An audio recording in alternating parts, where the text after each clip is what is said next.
trans men and Enby folk discouraged from cervical screening. So I'm just going to put the timestamps roughly in. This comes as part of a survey that was done by the Cervical Cancer Trust and was published in the British Journal of General Practices on the 18th of May 2021, titled Attitudes of Transgender Men and Non-Binary People to Cervical Screening, a Cross-Sectional Mixed Method Study in the UK. That should just be cross-sectional mixed method study. In the UK was what I... Oh, no, it was in the UK. Okay, never mind. I do apologise. I should make that more clear.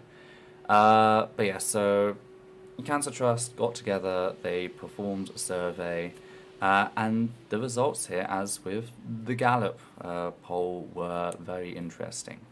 They had a sample of 137 participants, 80% of which were transmasculine and 18% non-binary, the rest identifying with other non-cisgender identities, of which 64, so 47%, were eligible for cervical screening.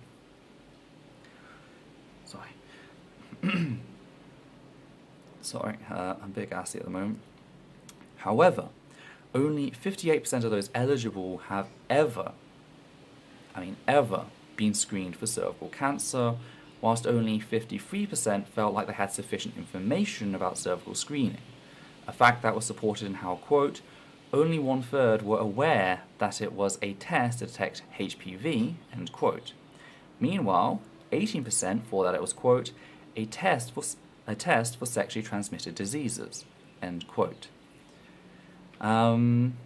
So I don't know how different things are in Australia. So I can't give you that much information from an insider perspective because I'm not actually eligible yet. The first screening is at 25. I'm only 22. I do have my doctor has talked to me about it a little bit. One thing that is really cool is in Australia, they're apparently starting to transition from when my mum's had to get hers done, she has to go to the doctor and they do it. Mm-hmm. But apparently they're starting to send kits to people so they can do it themselves at home, which I think would be really helpful for a lot of people, not only trans people, but also survivors of sexual assaults. I know that the idea of going to the doctor and having to get a test like that, even though I trust my doctor a lot, is kind of scary. Brandy, you're hearing cervical screening. I'm sorry, I know my accent is off. But yeah. You really have to enunciate that B. Mm-hmm. So yes, sorry, my mind's got relayed. Yeah. Okay. Which point were we up to?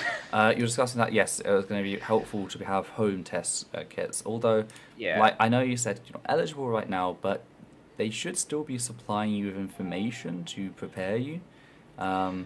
I'm still not going to be eligible. I'm turning 23 at the end of the year, so I'm still not going to be eligible for another 2 and a bit years. Yeah, you'd kind of hope that it would be part of basic sex and relationship education. Oh, absolutely. I should have been told about this in school. Yeah. I wasn't. In fairness, partly that's because I really didn't pay attention, because I was really, really, really uncomfortable with the class because of trauma and gender dysphoria, and the class just being a really uncomfortable place and just terrible in so many ways.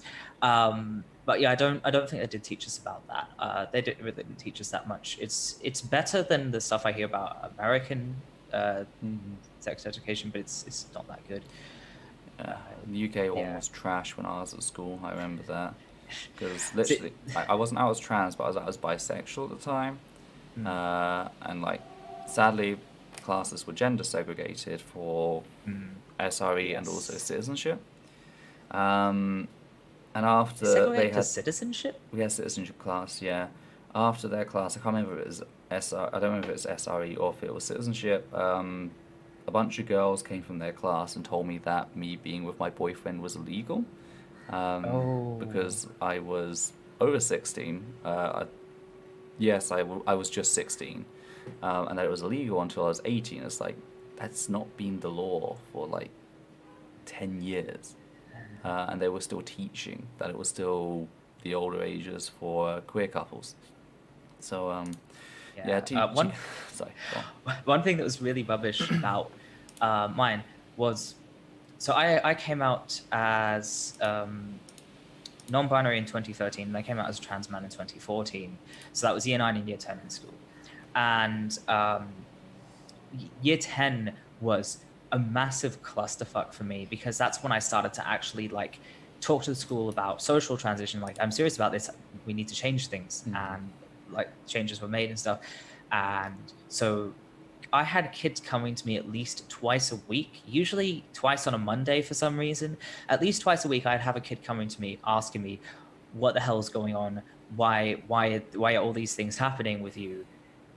What? And I'd have to explain individually. And it was very, very exhausting, especially with everything else I was dealing with: undiagnosed PTSD, undiagnosed depression, and undiagnosed anxiety, a lot of unaddressed trauma.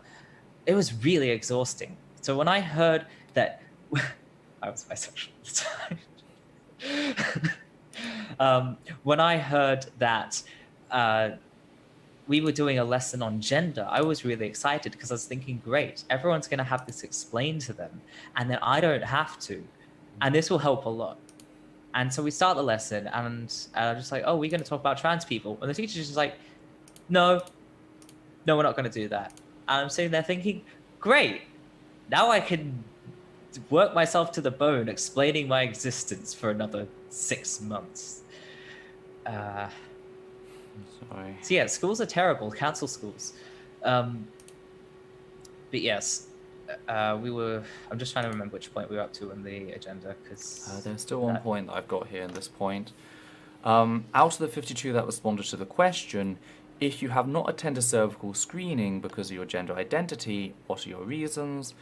They gave the following responses. So 79% gave the response they don't associate with / like thinking about that part of the body. 56% said how others might react to your gender identity, or their gender identity.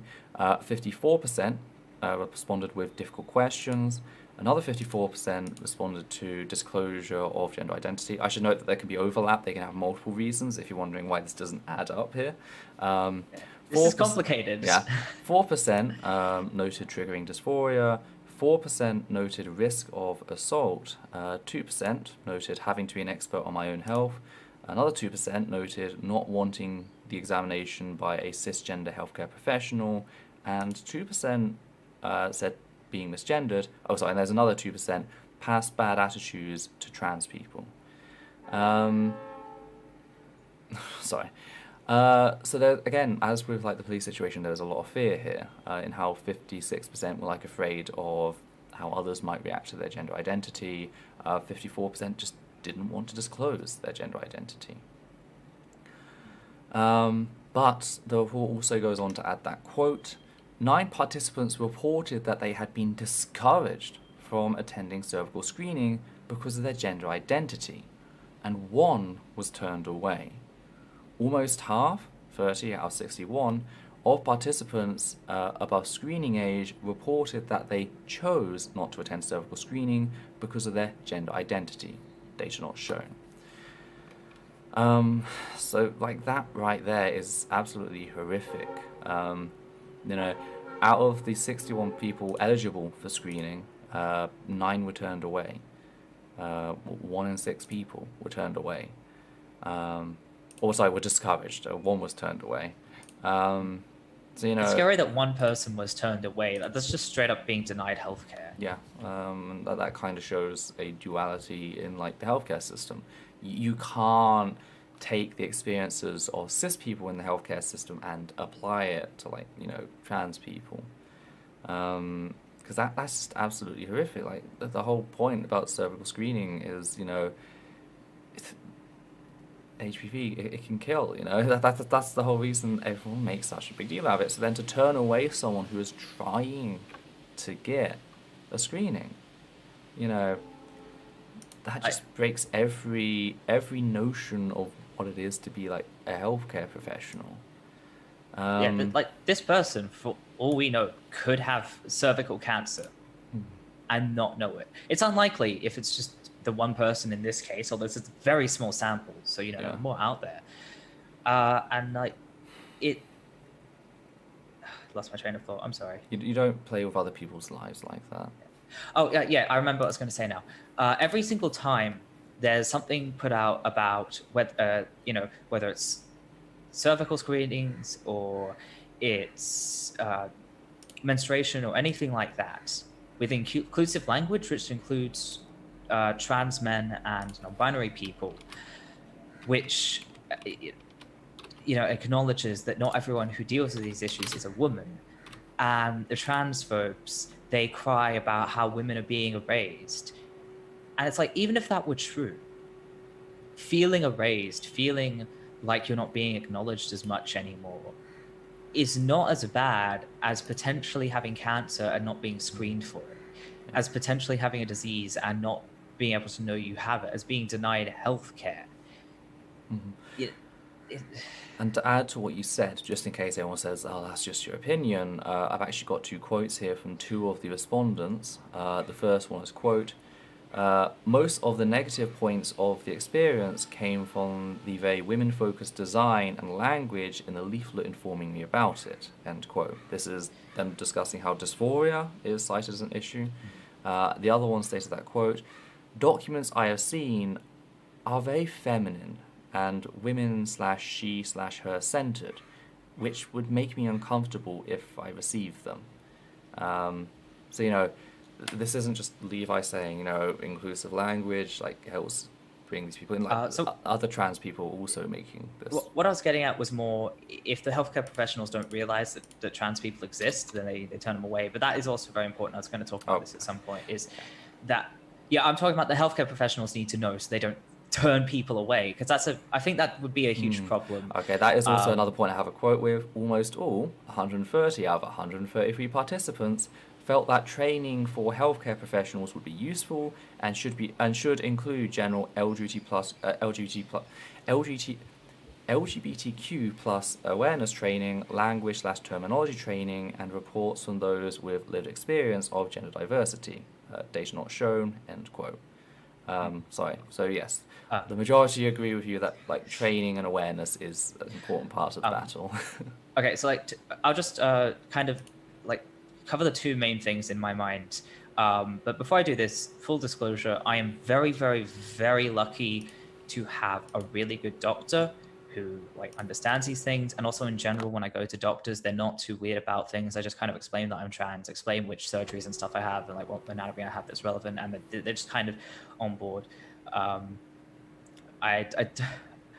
feel kind of bad saying that because I know a lot of people are not as lucky as I am. I'm really sorry about that. But just so this is kind of me speculating a little bit, but I think I imagine that what I'm saying is probably correct, because it's not exactly that out there. Is the 2 main problems, of course. Everyone is thinking of cervical screenings as a women's issue, and so they're expecting every single person who comes along as a woman. And so when trans men, non-binary people, etc., try to get cervical screenings and are not presenting as women, then there's this whole thing of, why are you here? And it's not just a weird thing of you shouldn't be here, this doesn't apply to you. There is that, but then also I think there's also a certain hostility of you're infiltrating a woman's space.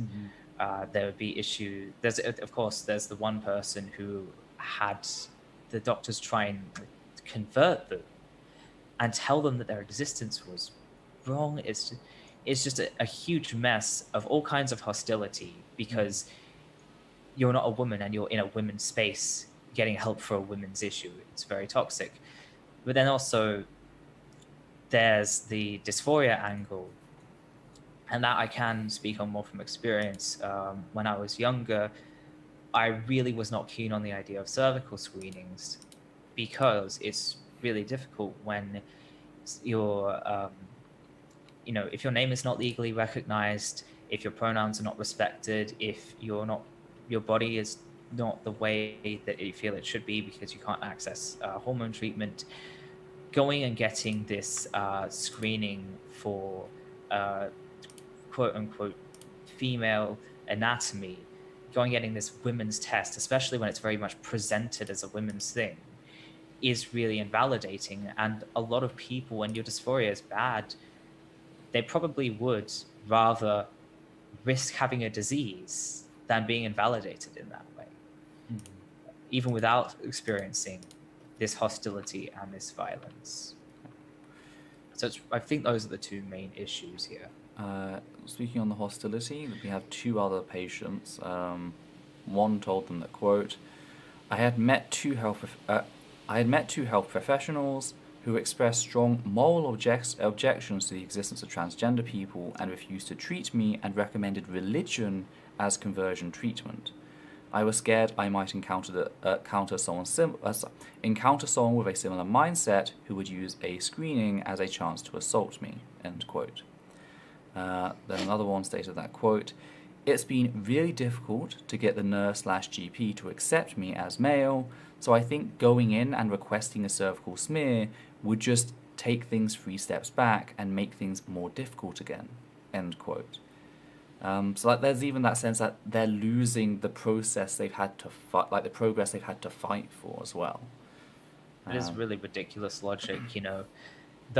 Literally the whole point is, despite your anatomy, you're a different gender than people assume because of that. And apparently the fact you have that anatomy means that, oh, so you are actually a woman after all. And this is why it's so important for certain groups to include trans people. And this is the damage people like J.K. Rowling do when they post their turfy shit. You know, it's not hypothetical. It's not a case of, oh, well, like, they're not really hurting anyone. They are.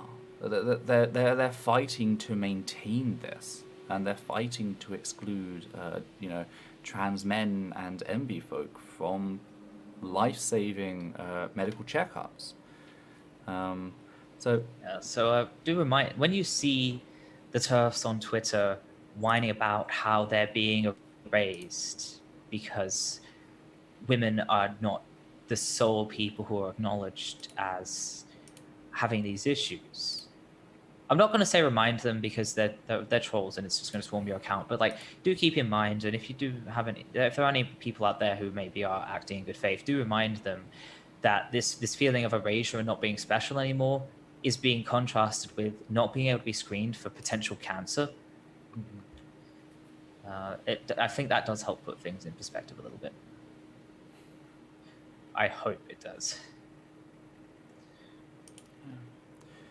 Now this one is Pink News did some digging, and according to them, the NHS claims anyone with a cervix between the ages of 25 and 49 should be invited to a cervical screening every 3 years, and all those between the ages of 50 and 64 are invited for a cervical screening every 5 years. However, the screening program in the UK only invites people registered as women or female to take part, meaning trans men and non-binary folk rarely receive the same notices as cis women. And this is like the whole fucking clusterfuck with the system. A lot of people like pretends like the system, like the digital system, which has everyone on the database said, like, we shouldn't really consider that. That's just like irrelevant, etc. It's just not. It's excluding, certain trans people. They fight so long and hard to get recognized as their gender, to battle dysphoria, to legally transition. And many of them might not even realize that in doing that, because of how fucked up the system is, that they might be removing themselves from things which could potentially be life-saving. And that is not the fault of the trans person for being trans. That is the fault of a system that fucking refuses to change and take things seriously, So also, as most of these things do, that would also really screw over intersex people. Yes. Just no matter what. Yeah, you're screwed. It's really horrible. I remember there was some discourse about the way this system is programmed, and people were seriously arguing that this isn't a sign of problems with bigotry, and it's just like, oh, the computer doesn't know what it's doing. And it's like, yeah, but the computer's programmed by people. Yeah. and those people need to learn and change the system. Mm-hmm. Like, yeah, it really is messed up. Especially because I can't think of any off the top of my head, but like there are reasons to legally change your gender, other than like combating dysphoria is enough in and of itself. If your dysphoria is bad enough, you need to legally change your gender, then it's bad enough.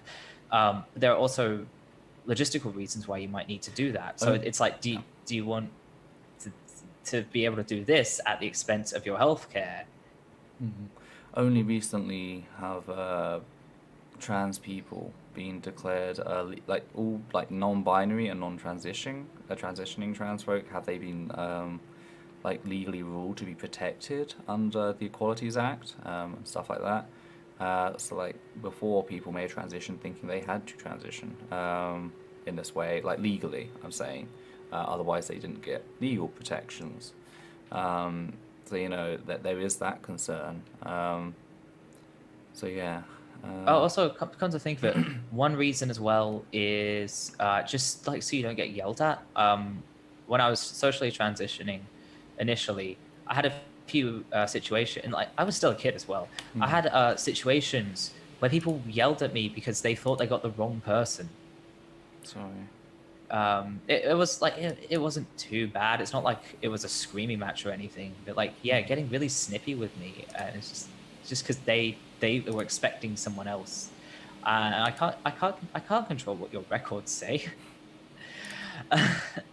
Luckily, that does not happen anymore. But yeah, that's a reason why you might need to. So it's like, do you want people randomly yelling at you or telling you that you're the wrong person, and just refusing to serve you, or do you want them to like that's the kind of rock and hard place you could have, is if you're unlucky and your records are wrong, you could have healthcare providers refusing to see you because you're the wrong person. Or you could have the system kicking you out because you're the wrong kind of person for their system. It's completely fucked. Yeah. Completely.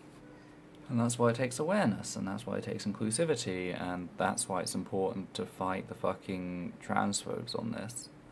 Seth K says, I got to admit, I am 27 and have never visited a gyno. Like with never calling the cops, it's really just a subconscious thing, never really thinking about it. Same. The idea of going to a gynecologist terrifies me on so many levels. Luckily, I've never been told that I have to. I seem to be able to do everything through my GP, but like, gynecologists are terrifying. Even with how lucky I've been and how everyone here seems to be fairly chill about trans people, gynecologists are just terrifying. Also, I feel like a huge problem with trans people, especially those of us who have like medically transitioned, present masculinely, is if you do go to a gynecologist, it's one of those spaces where it's like only women. I worry, like, are you going to scare people? That's something that really worries me, is scaring women who don't realize that I'm trans and just think I'm a man randomly in those spaces. It's like the whole bathroom dilemma that a lot of like trans women face. Do I risk going into the women's bathroom and being screamed at and called a predator, or do I risk going into the men's bathroom and potentially being assaulted? Like, you know, except this time it's do I risk going to the specialist clinic and potentially getting like screamed at, etc. Maybe even reported, because we've all seen how like certain people will report like just black people for just partying in the streets, etc., or even in their own backyard, you know. And I didn't even think of that. We've also seen. I was mostly scared of the idea of like scaring random people who are just going about their day, but that's true as well, is like being reported, especially being neurodivergent. Oh god. Being autistic, and I feel like I tend to pass as neurotypical fairly well, but I might have some weird mannerisms I'm not aware of or something. Oh god, that's anyway. Sorry, what we said. But it's like the same dilemma. Do I risk going there, potentially scaring people there, which, you know, upsets them, but also, you know, potentially being hurt in the process, or do I risk like potentially having cancer and not knowing about it? So yeah. Are there any final thoughts you'd like to have on this story? I don't think I can think of any. No, it's basically update your systems, include trans people in the overwhelmingly gender-specific kinds of healthcare, include intersex people as well.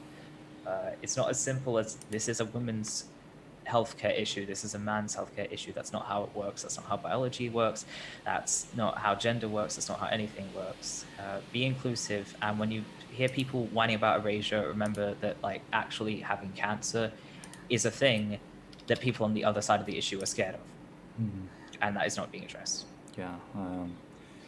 Like their discomfort of the terminology is being placed above your literal well-being. Not to mention also that like they're complaining about being erased while insisting we be erased. Yeah. If being erased is that bad, why would you force it on other people? It's the same thing that happened with bisexuality, when like that started to be adopted into like the lesbian and gay marches. And it's like it became the lesbian, gay and bisexual march. So lesbian was still there, but again this fringe group of lesbians who are many of the same lesbians that we're currently dealing with, the same fringe group started arguing that it was erasing them. And it's like, how does that work? Erasing people by acknowledging that other people exist. That is very interesting. If I say that there are both cats and dogs, that means I'm erasing dogs. It's the same sort of rhetoric of like the, you know, the whole dude bros. If you have a black person in a movie, that's the great replacement. You know. It's just immediately acknowledging anything other than me is erasing me. It's just, yeah.